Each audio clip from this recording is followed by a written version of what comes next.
يا دكتور محمود، سمعنا لك فيديوهات كتير بتتكلم فيها عن خدمة ما بعد الربيع في طب الأسنان.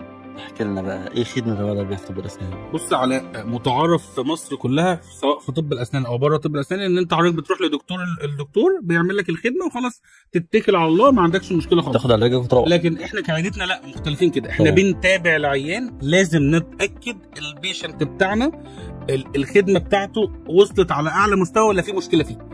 يعني اي عيان بيجي لنا او اي بيشنت بيجي لنا العياده لازم خلال اسبوعين ثلاثه السكرتاريه عندنا بيتابعوه ويتواصلوا معاه يتاكدوا معاه الخدمه كانت كويسه ولا فيها مشكله.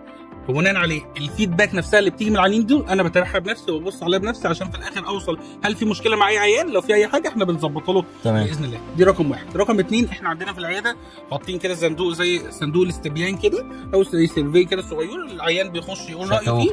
لو حد عنده اي مشكله او اي شكوى او اي حاجه او اي اقتراح بيحطها لنا فيه واحنا بنقرا عليها وببص فيها وبتابعها بنفسي برضه. يعني النقطه الثالثه ان احنا عاملين على الويب سايت بتاعنا زي بند كده الشكاوى والاقتراحات. لو عيان برضو عنده اي شكوى او اي اقتراح ممكن يكتبها لنا التجربه، واحنا بعد التجربه واحنا في الاخر بتبان لنا في الاخر، وانا بنتابع برضو، بنشوف التيم بيتواصل معاه وبنتابع المشكله دي على طول. يعني ففي الاخر اللي عايز اقوله ان انت مش مجرد عيان جيت وعملت خدمه ومشيت، لا احنا بنتابع معاك لان انت جزء من العياده بتاعتنا، جزء من المكان.